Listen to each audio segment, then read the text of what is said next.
Chrome finish ba ng gearbox at crankcase nyo? Tara, panoorin nyo ito.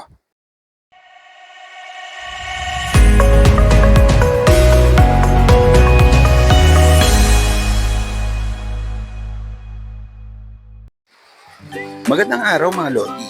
So for today's video, medyo na-inspired nga tayo sa mga nakikita natin online na naka-chrome finish na crankcase at gearbox.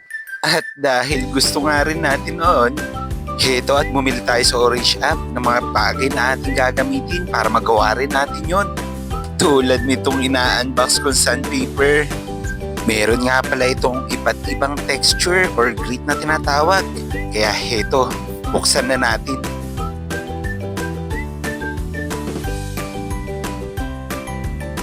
At meron nga tayong 1,000, 1,200, 1,500 at 2,000 grit.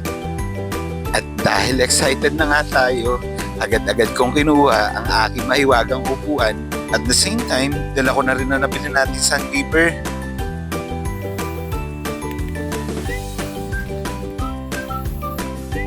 At dito nga sa part na to, makikita natin na hindi ganoong kakintab ang gearbox at crankcase natin. At excited na nga ako sa magiging resulta. Kaya hindi na nga natin ito pinatagal pa. Dito ay gumamit nga pala tayo ng 1,000 grit. At pumutol nga lang ako ng kapiraso. Yung tipong kaya lang i-hold ng aking tatlong daliri. At yung tipong sakto lang sa space ng paggagawa natin.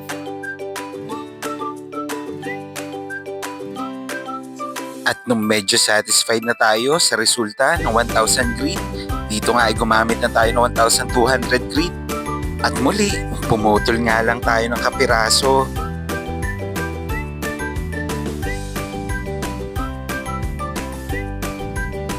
At nung satisfied na ako sa 1,200 grit, gumamit na tayo ng 1,500 grit. At same lang, pumutol na naman tayo ng kapiraso.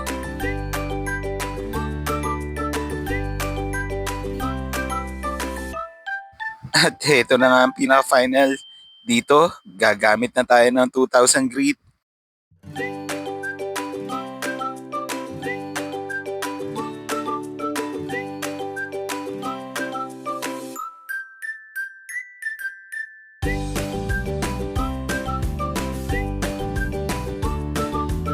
At sa part na to, makikita nyo nga medyo makinang na siya.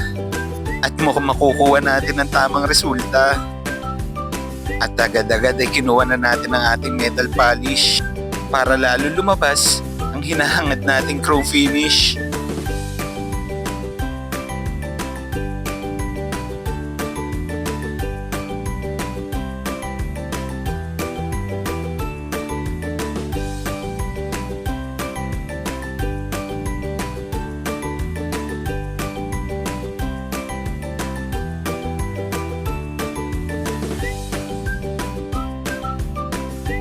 At after nga ng ilang oras natin pagtsatsaga, na ito na ang resulta. Sa totoo lang, medyo nakukulangan pa ako dito. At the same time, medyo satisfied na din. Kaya uulitin ko ang proseso nito sa ibang araw para lalo itong kumintab. Ano kaya sa tingin nyo mas maganda gawin para mas lalo lumabas ang kintab nito? Comment down lang mga Lodi. Nagustuhan nyo ba mga videos ko? Please follow, like, and share.